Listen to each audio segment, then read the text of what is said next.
Dr. Cheema is here. He's going to talk on CHF and COPD for us. So would everybody please give him your undivided attention. Thank you. So, I didn't know that I was going to be talking to so many people. I thought I was going to be giving a small lecture to some nurses in a small room. So, can I kind of get an idea of who you people are? I know there are nurses here. PTOT people. Who else? Unit managers. Pretty much everybody here. So what I'm going to try to do is, since I thought I was going to be speaking to the nurses, I'm going to try to make it as simple and easy to understand.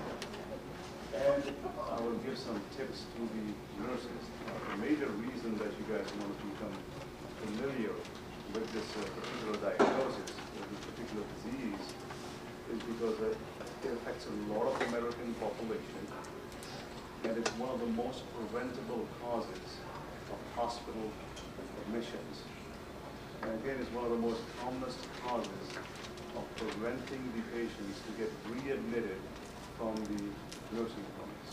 So this is something which can be handled on an outpatient basis, and can definitely, a good knowledge of CHF can prevent patients from getting readmitted to the hospitals. So in order to understand any basic disease, you have to, I like the people to have some type of image in their head what we're dealing with. So basically, as I said, I haven't professionally prepared this. I'm just taking some pictures from Google, some simple ones, to try to explain to people how things work. So this is a model of the basic heart, which sits on the left side of your chest cavity. And the heart has usually got the human heart has got 4 chambers.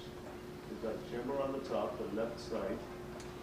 And the way to look at it would be if I was standing here and this picture fits in right in my chest. So that would be the left side. And then the left bottom chamber of the heart. And then you have the right side of the heart, the top chamber, and then the right-sided bottom chamber of the heart. Am I loud enough? No? Yeah. So you probably, I don't have a mic or anything like that, but some of the people will be able to hear. I'll get it. Are you well? Okay.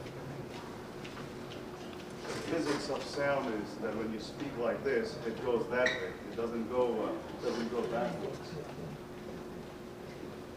So in a normal human being, the blood usually enters the right side of the top chamber, moves into the right bottom chamber, and gets pumped through these blood vessels into the lungs. It gets the oxygen from the lungs and comes back into the left side of the upper part of the heart. Then it gets pumped down into the bottom part of the heart, and then the blood finally gets pumped out through these big blood vessels into the rest of the body. It goes through the body, delivers the oxygen and nutrients, and then finally comes right back and starts all over. So this is happening at an average of about 60 beats or 60 times per minute in most of the human beings. So what is congestive heart failure? So the guy went for a mic. Do I have a mic or not yet? Okay. So what is congestive heart failure? So basically what's happening is most people, the left side of the heart is not working properly. And by it not working properly, the blood is not being pumped out of the heart. So when it's not being pumped out of the heart, some of the blood wants to leak back. Instead of flowing it properly, it leaks back into the lungs.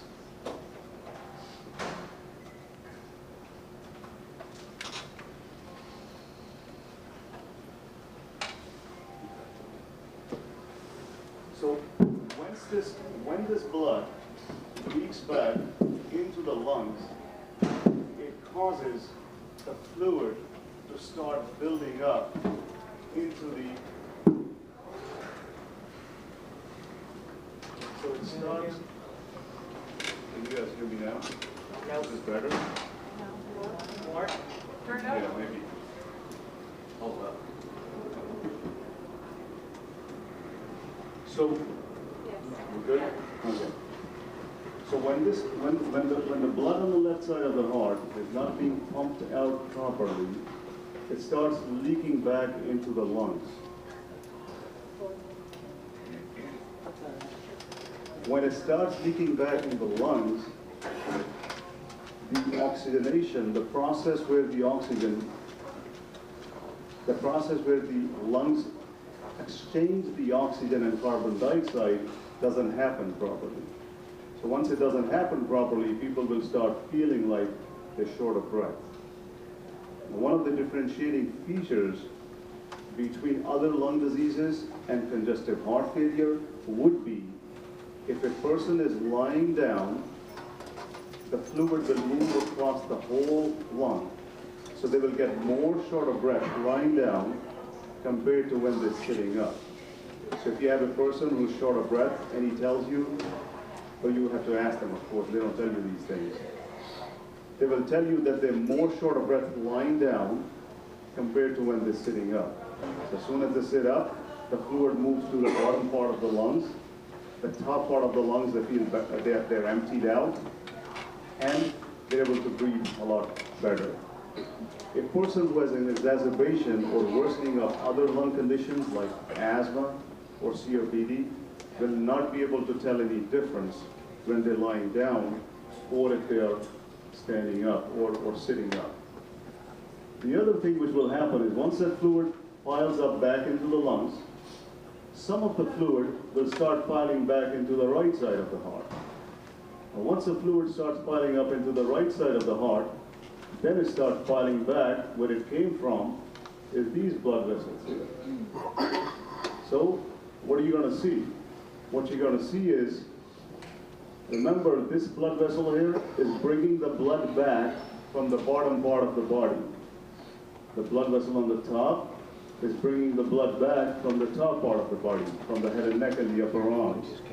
So in people with congestive heart failure, you're going to start noticing that the fluid starts building up in the legs. So they're going to start having the swelling of the legs. Now, of course, you can get a lot of other conditions which cause swelling of the legs too, but one of them is going to be the congestive heart failure.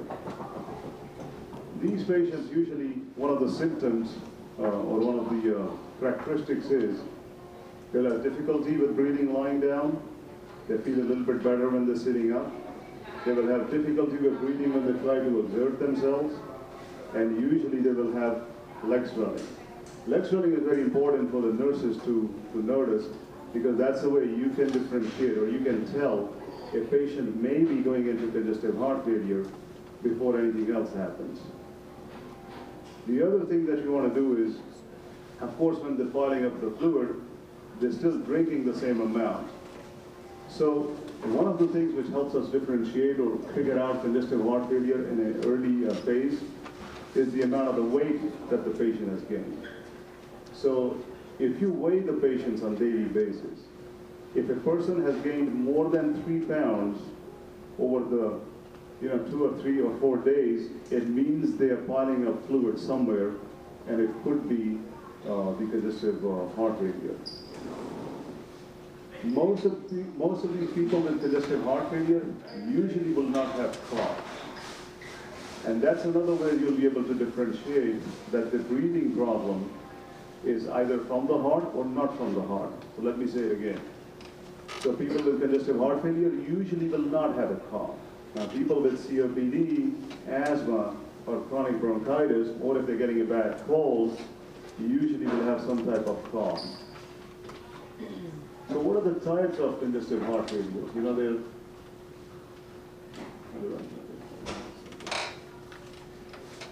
So there's 2 major types of congestive heart failures.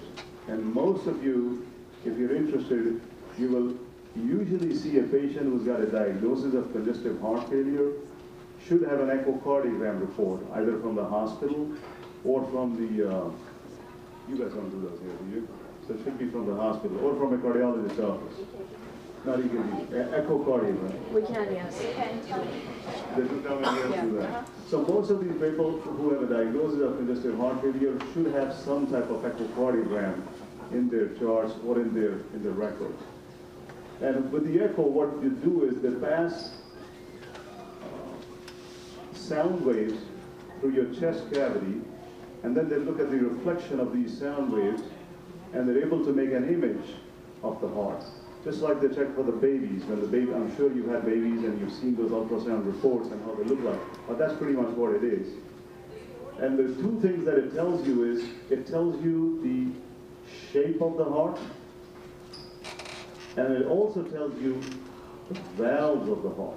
So you can basically check those things. So as I was saying, this is a normal heart, once again, and this is something called systolic heart failure. And what it really means in simple terms is that the heart muscle has dilated itself. So it has opened up like a balloon.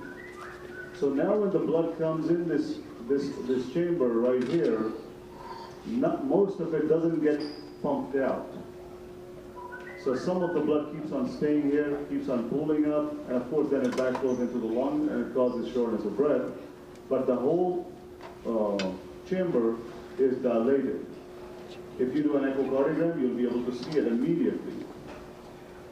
The other variety of the congestive heart failure is the one which is called diastolic heart failure. Fancy name. But what it really means is that the muscles of the heart have become stiff. So what's the problem with that? Well, if something is stiff, it doesn't want to distend easy. So now the blood, when it needs to fill up this ventricle or this chamber, it can't fill it up properly because the muscles don't want to relax easily. So what it does is, when that doesn't happen, you're going to get the same end result. If it's not filling in properly, where is the blood going to go? It's going to go back into the lungs. And if it goes back into the lungs, you start getting shortness of breath. Then it backs up into the right side of the heart, backs up again through these blood vessels into the legs. The only way to tell the difference between this variety and this variety is by doing the echocardiogram. That's the only way that you can really tell. So let me just explain to you some causes. Why would somebody end up getting congestive heart failure? I don't think you can prevent too many of those in the nursing home, but it's just good to know, because you may have family members or relatives or for yourself when you get older. So the commonest reason for getting congestive heart failure in the United States is coronary artery disease. So now the previous pictures that I showed you, we chopped up the heart in half and kind of opened it up for you guys. This is a picture which is showing you the heart as a closed chamber. All those pictures that I showed you, they're inside there. But I wanted to show you, where does the heart get the energy itself, or the blood supply itself, to do its job? It gets this energy, or the blood, from these major blood vessels. So you can see them, they're on the left side of the heart, these two major blood vessels, and then there are on the right side of the heart.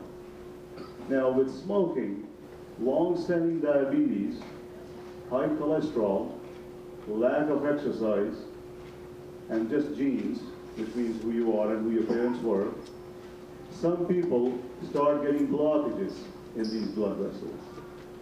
Now once you start getting blockages in these blood vessels, this is a normal blood vessel, and of course these ones you can see they've got blockages. Now once you start getting blockages, you're not going to be able to give enough blood to the heart muscle. Now of course if you don't give enough blood to the heart muscle, or you don't provide it with enough oxygen or enough energy, the heart muscle is going to become lazy. So you don't want to do the job because you're not providing it with enough food. So once that happens, the muscle starts contracting less and less and doesn't beat properly, so it doesn't get the blood out, and then you start getting congested heart failure. These problems can usually be fixed by putting in what we call stents once you get this problem.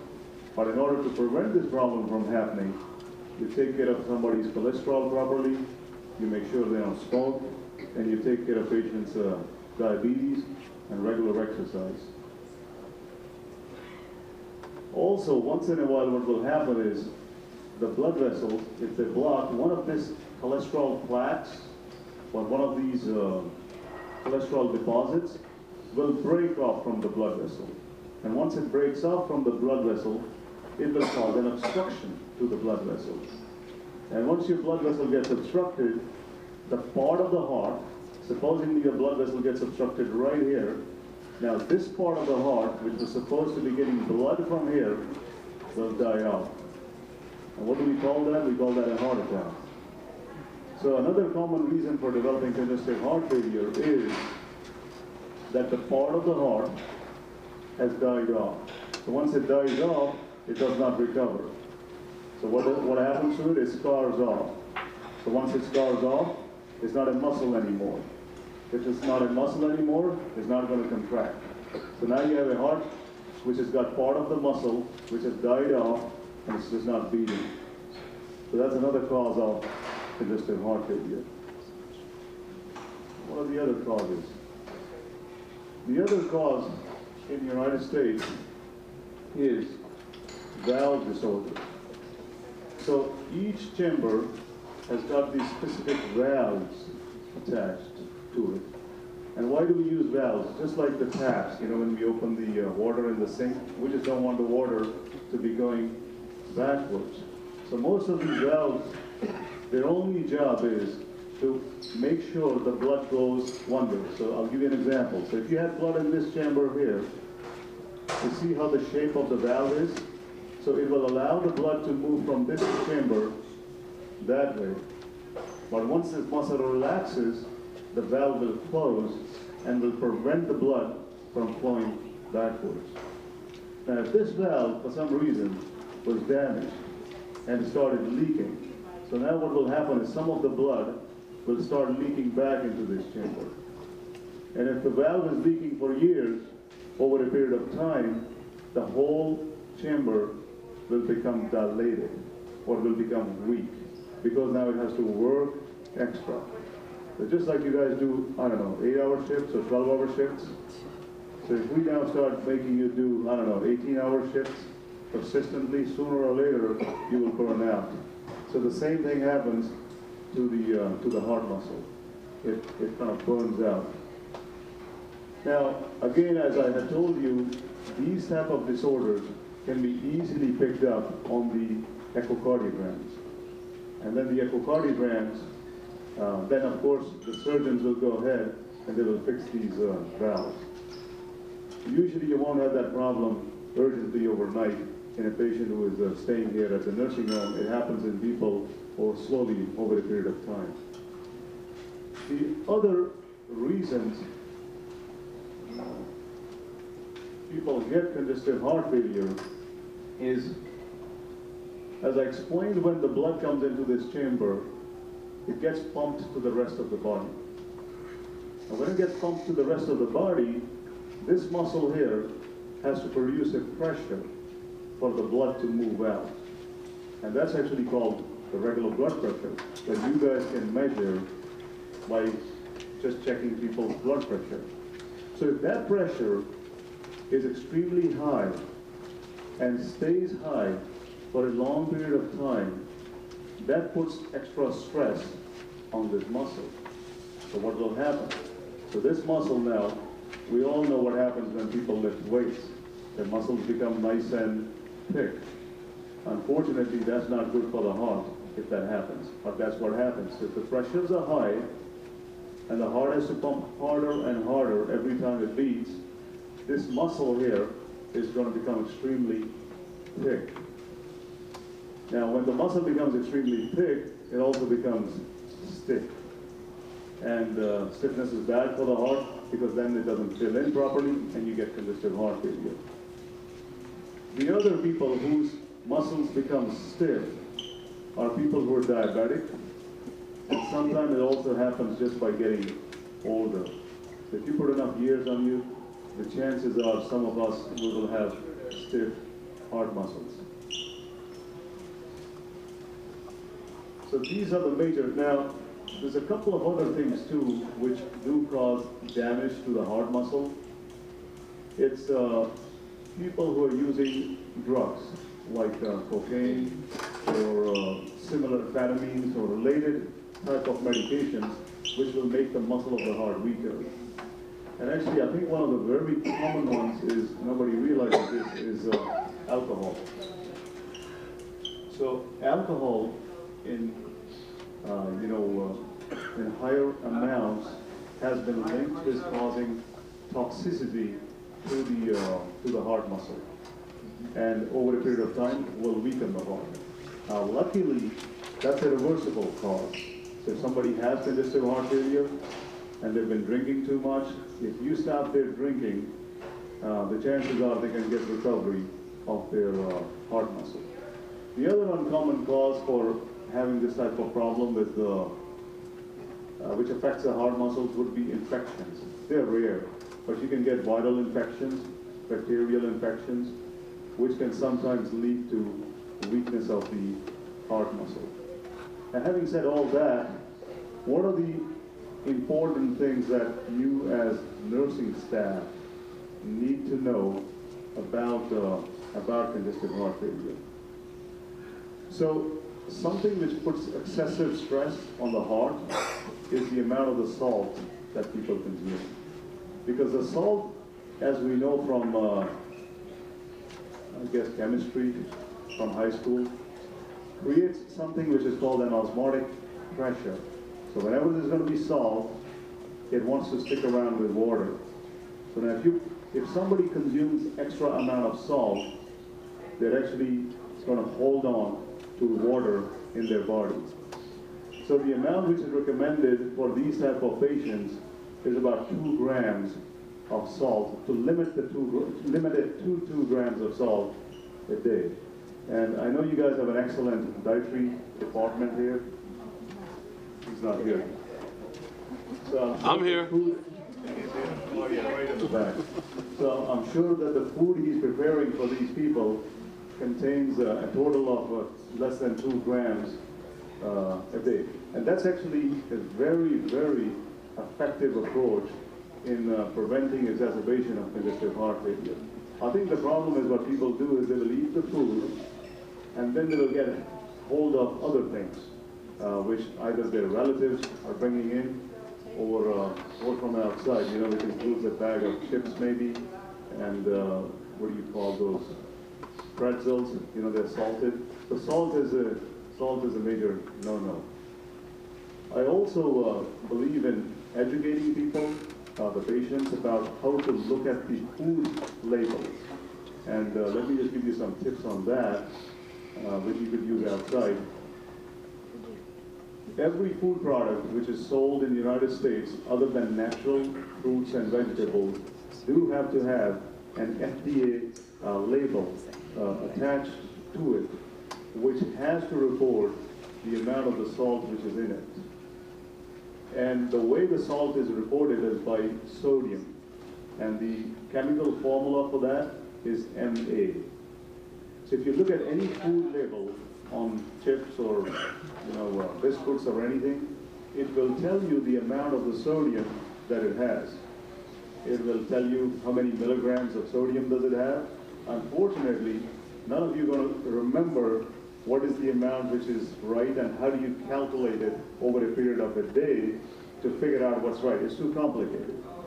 So what you also do is they're also required to report a percentage of the daily intake. So the products will have a percentage saying 11% of the daily required amount. So what you do is, it's also difficult to remember the percentages and then trying to add them up at the end of the day. It's useless. So what you do is you use a rule of thumb. And the rule of thumb is, if the number has got 2 digits on it, supposedly 11%, that's 2 digits. It's no good. If it's anything which has got one digit on it, it's fine. So if it's 9% or 8%, it's okay. But the only trick there is the food labels usually are applicable to a certain amount. So if the box has got 4 servings, and now each serving has got 6 on it, so 6 sounds very good, but if you have 4 servings, you actually got 24. So that's a 2-digit number. So you always keep the percentages, whatever you want to eat, you can eat, if you can keep it between, inside the 1 digit. And if somebody remembers that rule of the thumb, it's much easier to, It's very hard to do. yeah. Very hard.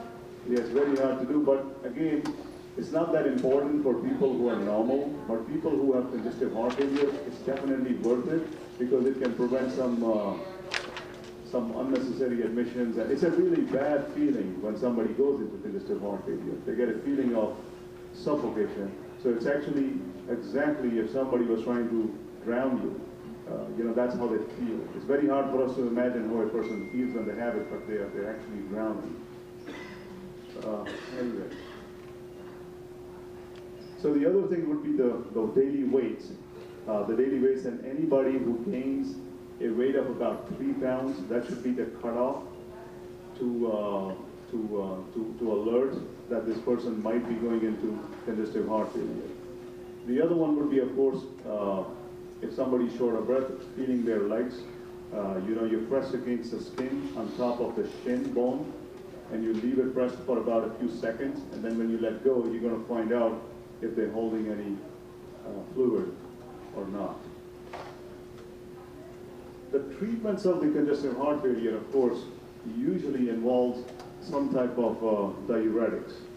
So most of the time, these people will be on some type of diuretic, and that requires strict monitoring of the electrolytes. So if you guys have a patient who's taking diuretics in a significant amount and hasn't had a blood test for like 5-6 days or a week or 2, that is something that you need to watch out for. And why do we need to watch out for that? Because diuretics, they will affect the kidney functions. Diuretics, they will affect the salt balance in the body, specifically the potassium. Most of the people who are taking diuretics are also taking some type of salt supplements, not the sodium salt, but the potassium salt. They also deplete the body of magnesium, so most of the time we check those too. The other medication, most of the people with congestive heart failure, it's called the standard of care. So the government kind of says you have to do it, and they're right, is all these patients, they have to be on beta blockers. So beta blockers are medications like metoprolol, soprolol, low pressure, those type of medications. Because they have been shown that they prolong survival. They improve people's quality, they improve readmissions. And then the other standard of care medication which people have to have, unless there is a reason not to take it, are the ACE inhibitors.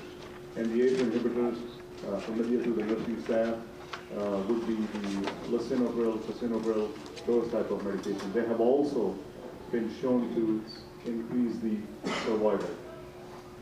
The way that the ACE inhibitor works, as a general rule, is they dilate the blood vessels in the body.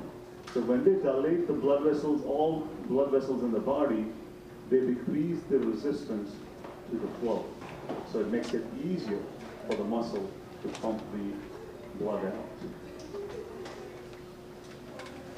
Let me see if there's anything else.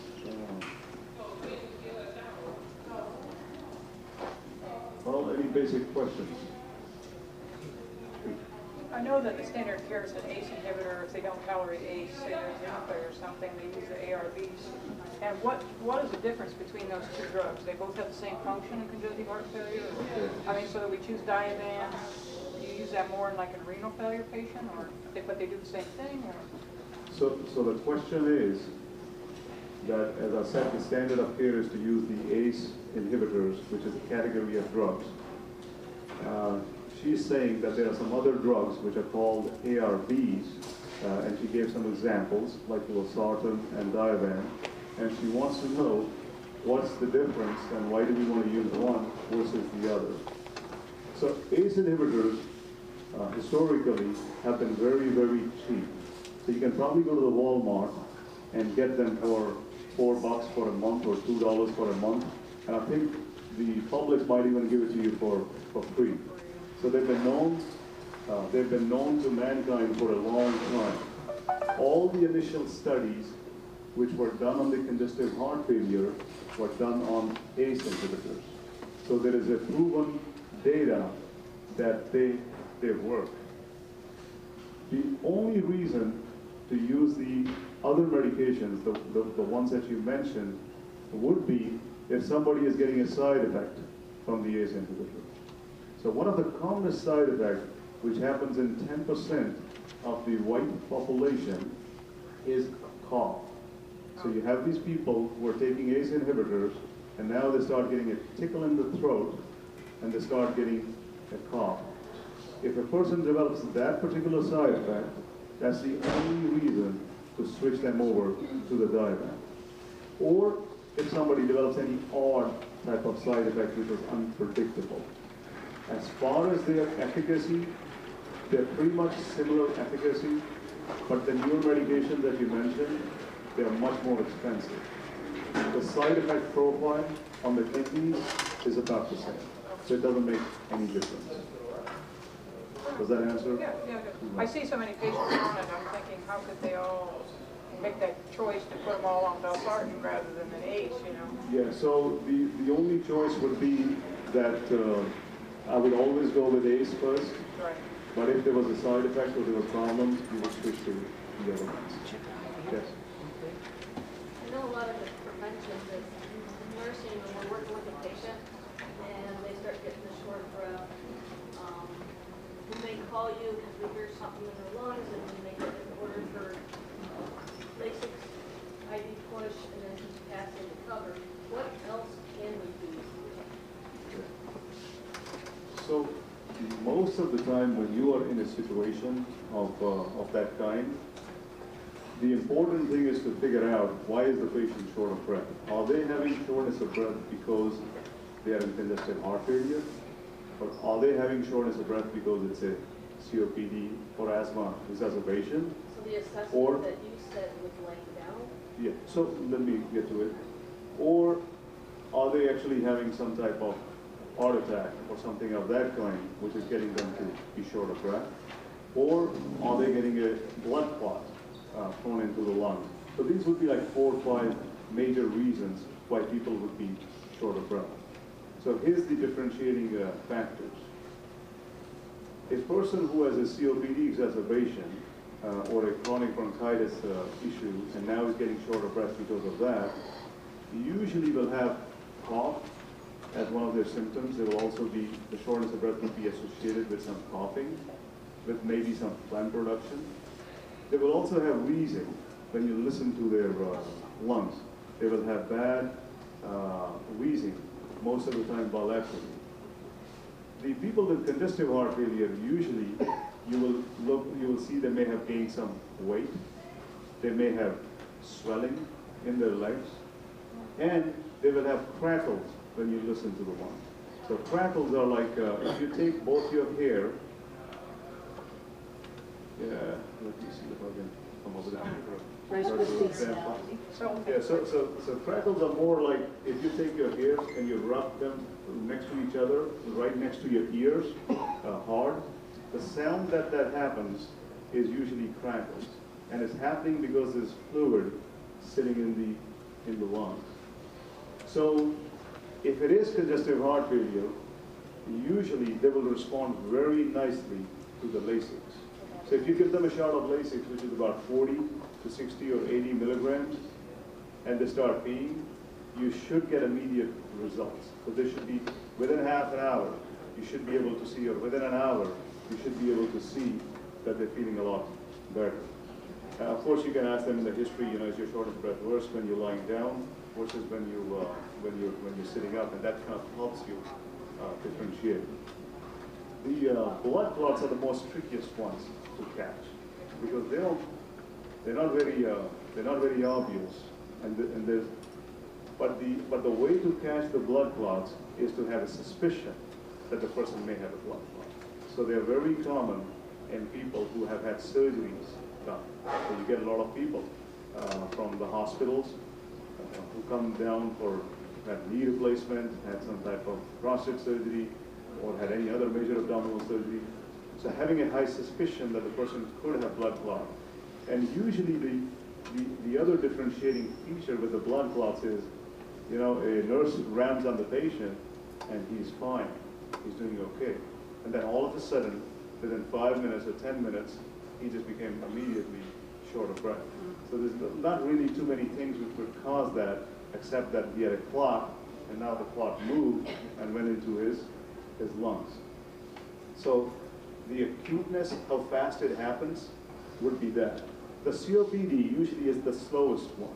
So the people with COPD or chronic bronchitis would be, you know, you will know that they started getting sick in the morning, or they started getting sick yesterday or the day before. So it just builds over a few days. It doesn't just happen instantaneously. Of course, you're supposed to put oxygen on these people regardless of what the cause is. You know, it could be congestive heart failure, COPD, or blood clots. They would definitely benefit from that. If the blood pressure is extremely high, when a person has congestive heart failure, when I say high, I'm talking about the range of 180 to 200. Bringing the blood pressure down can also help. So whatever drugs that you guys use here, you know, IV hydralazine or IV metoprolol or whatever it is, those can be used with a physician's approval to bring the pressure down. Is there any guidelines for the American Heart Association for what is the normal heartbeat or blood pressure for a person, a regular person? Because I remember that diastolic used to be Yes. 60 to 90, and systolic used to be 100 or. So let me summarize. So currently, for normal human beings, you know, our age, the recommendation is, this has got nothing to do with heart failure at this moment. There are different recommendations for the heart failure patients, but for normal human beings, systolic, which is the upper number, is supposed to be less than 140. The bottom number, the diastolic, is supposed to be less than 90. So that's a normal number, which you would want to achieve on every human being. People with congestive heart failure or people with kidney disease, the recommendation is to keep the systolic less than 130 to 135, and keep the diastolic less than 85 or 80. So most of these people with congestive heart failure, we try to keep their blood pressure lower. Remember, the heart muscle has to pump against the normal pressure. So the higher the normal pressure, the harder it is for the heart to do the pumping. The lower the pressure, the better and easier it is. The other thing that when you have, I know that you have right heart failure and left heart failure. Which is the most common one? The right heart failure, the right heart, right side is the one that is more common, or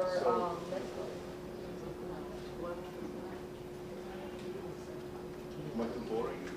Yeah. They went to sleep. They're getting accused now. Karen, give me a cookie. Okay. So the question was,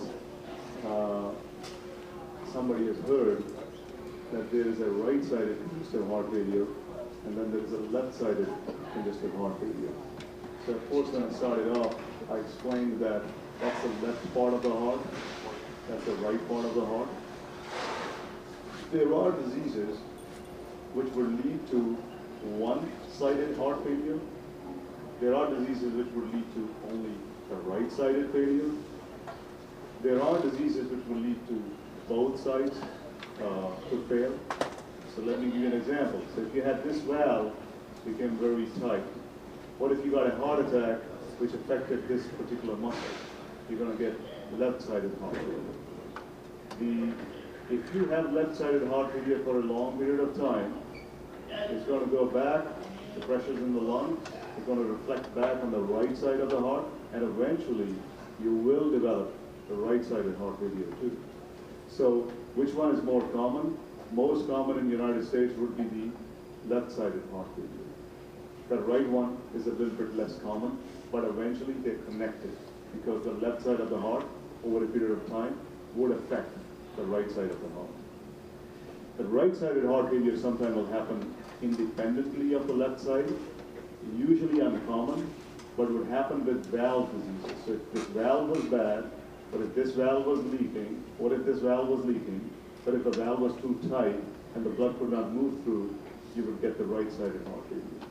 And what's the difference? When you get the right-sided heart failure, the fluid or the blood will pool back into the blood vessels, which bring the blood to the right side, and you will start seeing it down on your feet or the legs.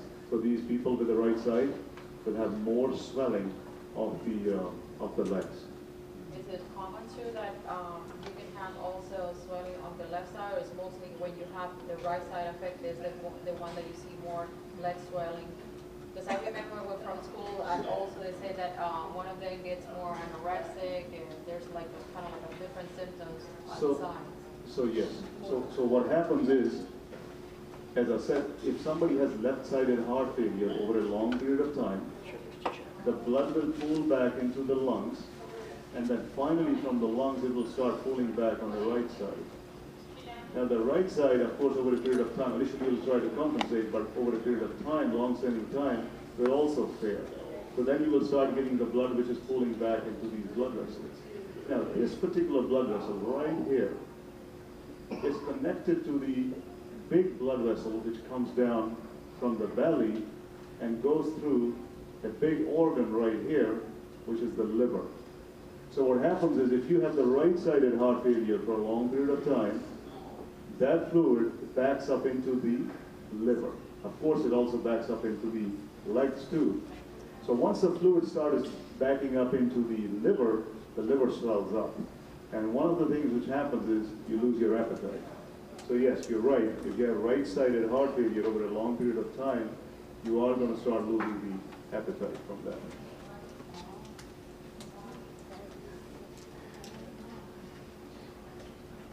Anything else you want to throw? Yep.